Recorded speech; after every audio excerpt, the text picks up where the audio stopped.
Allez, salut à tous et bienvenue dans la vidéo compte rendu d'achat, donc la numéro 18 pour le début juillet 2022. Donc on va présenter des petites figurines, des films en Blu-ray et 6 jeux de plateformes différentes à chaque fois. Donc je vais commencer avec ma figurine Mortal Kombat 11 de Malefic Spawn. Donc, toujours en version Bloody. Donc avec des super détails, hein, comme on peut voir sur les genouillères. Les taches de sang. Ah, j'aime beaucoup celle-là par rapport aux couleurs. Je la trouve vraiment stylée. Donc c'est ma 6e figurine en version... enfin j'en ai 5 en Bloody et une en Gold Label de Spawn justement. Ensuite j'ai trouvé à Carrefour pendant les soldes la figurine de Crash. Alors c'est passé quelques jours après, je crois que c'était le vendredi il me semble, 2 jours après les soldes, enfin le début des soldes. Donc des fois ils remettent des trucs dans l'état, et comme les jeux j'ai rien rentré, bon je me suis rabattu un peu sur autre chose. Je la trouve vraiment pas mal, elle est bien finie et tout, et bon c'est un produit soldé, je vais dire le prix de 10 €, voilà. Pour 10 balles je me suis dit c'est quand même pas mal. Ensuite, pareil, se trouver à Carrefour à pas trop cher. C'était pas soldé, mais c'était en promotion. Donc j'ai trouvé des figurines Star Wars du Retour des Jedi. Donc en style rétro. Donc bon, je m'étais dit de jamais tomber dans ce genre de reproduction style vintage. Mais bon, là le prix a fait que je les ai pris. Alors j'ai pris le TIE Fighter Pilot, j'ai pris l'Amiral Akbar. Je trouve qu'elles sont pas trop mal, hein. Elles sont bien faites aussi, hein.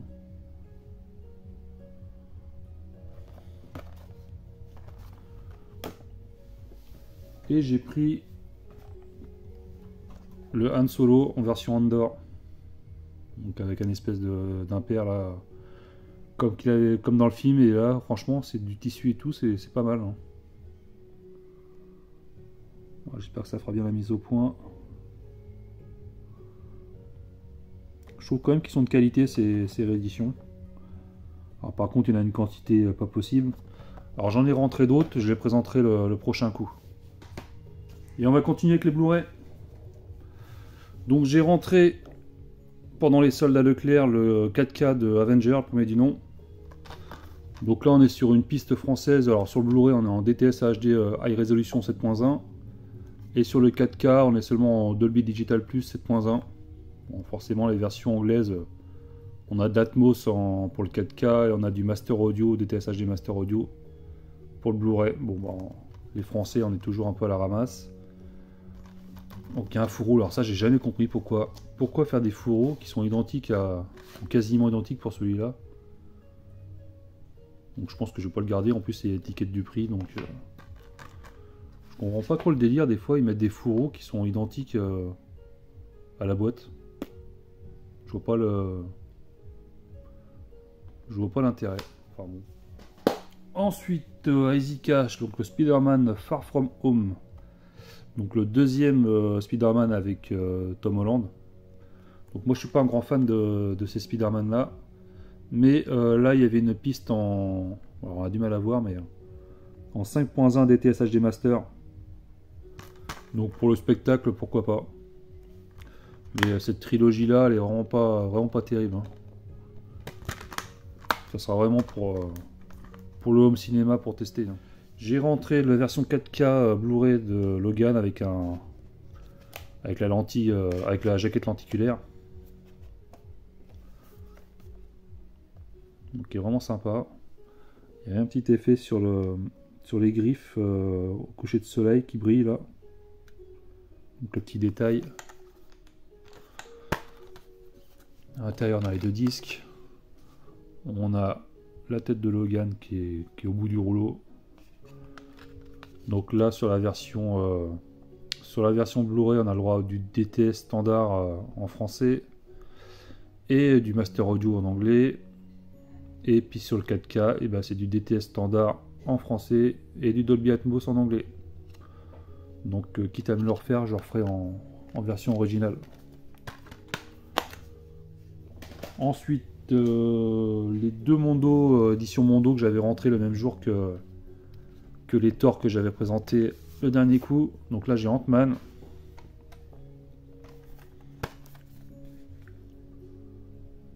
Donc toujours pareil, un 4K, un Blu-ray normal. Et là on est sur, alors pour le Blu-ray on est sur du DTS HD High Resolution sur le Blu-ray normal. Et du Dolby Digital Plus 7.1 pour le français en 4K. Toujours pareil, on est lésé. Hein. Chez les Anglais on a le droit du Dolby Atmos en 4K et du DTS HD Master Audio sur le Blu-ray.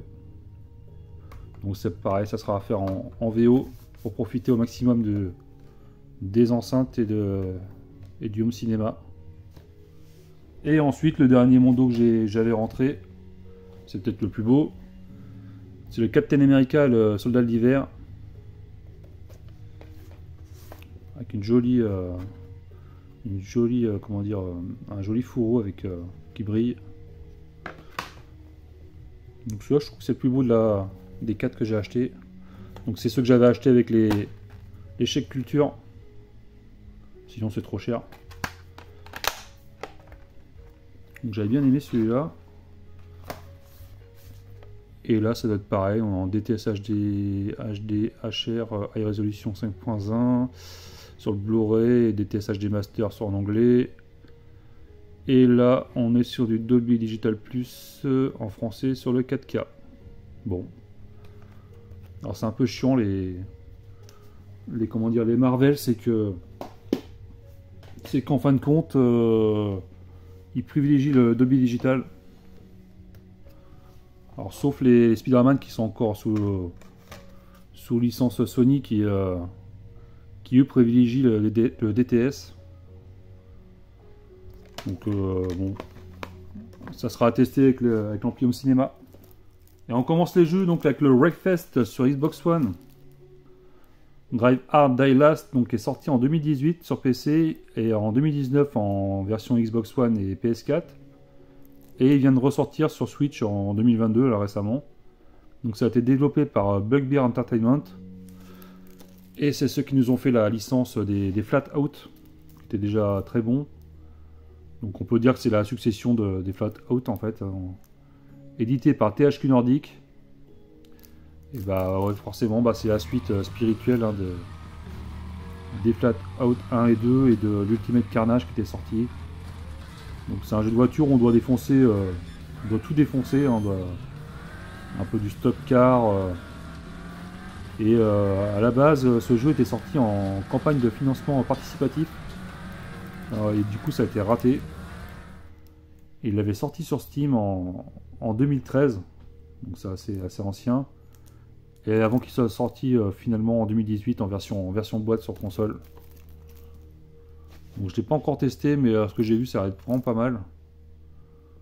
Alors, en ce moment j'ai envie de faire des jeux de voiture.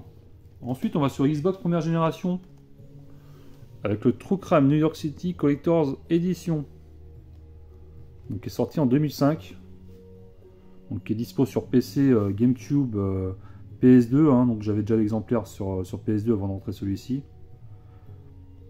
Donc ça a été développé par Luxoflux, donc c'est ceux qui ont fait Vigilant 8 et Star Wars Demolition, édité par Activision. Donc on est sur un jeu à la troisième personne où on est dans un monde ouvert, hein, donc c'est la suite du premier True Crime, Streets of LA. Hein. Donc on devra incarner Marcus Reed, un flic qui devra nettoyer les rues de New York, quels qu'en soient les moyens en fin de compte. Donc c'est la particularité de ce jeu là, c'est qu'il y a une map qui quand il est sorti à l'époque, était plus grande que celle de GTA San Andreas. Donc qui a fait 62 km² contre 36 km² pour GTA. Combien? Et dedans, dans cette édition collector qui est pas très commune, donc on a un titre embossé, on a un beau steelbook noir mat avec la ville en brillant, une tranche sympa. Bon, derrière c'est assez simple, et à l'intérieur on a 2 disques, on a le jeu et le DVD bonus. Et dedans, on a la notice bien sûr, qui est estampillée édition collector, donc qui est différente de normale. Et dedans, eh bien, on a un... Ah, il est vraiment nickel le poster de True Crime, ainsi que la map.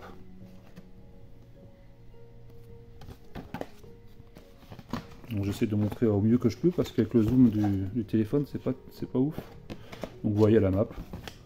On est vraiment dans un état proche du neuf. Donc c'était sympa de l'avoir dans cette édition là. Donc, je ne l'ai pas encore fait, moi j'avais fait que le Street of LA. Alors, je sais que Torfab l'a fini celui-là et qu'il avait bien apprécié, beaucoup plus que le premier. Donc il est assez lourd. Hein. Donc une belle petite pièce. Hein. Voilà, l'édition collector contient des astuces, les interrogatoires, des bandes annonces. Il y a vraiment des trucs sympas. Pour une édition qui n'est pas trop commune. Ensuite on va sur PS3 avec le Murdered Soul Suspect. Donc qui est sorti en 2014. Également sur PC 360. Il est ressorti sur PS4 et Xbox One. Au début je voulais l'avoir sur Xbox One mais bon. Je l'ai trouvé en très bon état sur PS3. Je dis bon, c'est un jeu qui m'intriguait donc ça a été développé par Airtight Games et ceux qui nous ont fait le Dark Void, édité par Square Enix. Donc c'est un jeu d'action enquête aventure en vue à la 3e personne où on dirige un enquêteur de la police qui se trouve dans la ville de Salem. Et dès le début du jeu, en fin de compte, on se fait assassiner par un serial killer. Hein? Un serial killer, un tueur en série. Ah, serial killer. Et il devra résoudre son enquête, hein, savoir qui est le tueur, quel est son mobile, et en fin de compte, il erre sous forme de spectre. Et il pourra vraiment aller au paradis que quand il aura trouvé réponse à ses questions. Et sa femme l'attend d'ailleurs au paradis. Alors c'est un mélange de Wolf Among Us pour l'enquête, de Max Payne pour le personnage, et du film Ghost un peu, ça m'a fait penser à Ghost. Donc c'est un jeu que je voyais passer régulièrement et du coup c'est vrai que ça m'intriguait et je me suis... Bon, quand j'ai vu que c'était Square Enix, je me suis dit c'est gage de qualité. Alors il y a quelques défauts dans le jeu, notamment certains personnages qu'on peut lire dans les pensées et qui répètent souvent les mêmes choses. Mais franchement je l'ai commencé et je le trouve vraiment bien. Donc c'est une belle surprise. Et je pense que c'est un jeu à faire. Ensuite on va sur Switch avec le Neo Geo Pocket Color Sélection Volume 1, donc qui est sorti en 2021, également sur PC. Donc développé par SNK, hein, des jeux SNK, et édité pour cette compile chez nous via le biais de Pixel Love. Donc c'est une console que j'avais eue moi lors de ma première collection de jeux vidéo que j'avais fait début 2000. Et j'avais 2 jeux dessus, donc le Metal Slug First Mission et le Samurai Shodown 2. Et maintenant, c'est des jeux qui coûtent des blindes. Donc on va les retrouver dans cette compile. Il y aura également aussi des 10 jeux en tout. Il y aura du KOF, du Last Blade, du SNK vs Capcom, du Fatal Fury, du golf, un jeu de golf, ouais. Donc c'est une bonne alternative, hein, comme maintenant les jeux sont hors de prix. Et puis la console n'était pas vraiment ouf, et que le stick était vraiment sympa. Après niveau écran, il n'y avait pas de rétroéclairage, c'était un peu galère. Mais c'était une belle pièce de collection que j'avais et que j'avais revendue quand j'ai fait construire la maison malheureusement. On va continuer chez SNK avec le KOF 96, donc sur Sega Saturn Jap, donc sorti en 96. Donc d'abord sur MVS comme d'hab, hein, après adapté sur AES. Et enfin sur Neo Geo CD. Et il est sorti sur console de salon, on va dire standard, donc sur la Saturn Jap et la PS1 Jap. Et également sur Game Boy. Donc développé édité par SNK. Donc c'est le 3e épisode de la série, hein, qui a débuté en 94. Et il sera accompagné par une cartouche de RAM. Hein. Donc moi j'ai déjà l'Action Replay qui permet de jouer au jeu Jap sur ma console, donc j'en ai pas besoin de la cartouche officielle SNK. Et cette cartouche de RAM, en fin de compte, ça permet de donc forcément augmenter la mémoire. de 33% quand même. Donc avec ça on a le droit des améliorations d'animation des personnages, des arrière-plans en plus, donc c'est vraiment indispensable. Donc toujours les mêmes standards, hein. Donc on a des combats par équipe, hein, donc avec chaque comment dire, environnement des jeux de versus de SNK, avec les Fatal Fury, les Art of Fighting, donc on va retrouver dans Fatal Fury Terry, Andy et Joe. Dans Art of Fighting on va retrouver Ryo, Robert Garcia, Yuri. Et il y aura une nouvelle équipe qu'ils appellent la Boss Team. Je crois qu'à la fin, voilà, donc là il y a Jeez, Krauser et Mr. Big. Donc voilà, bon, un bon coffre comme on aime. Et vraiment rapide sur Saturn.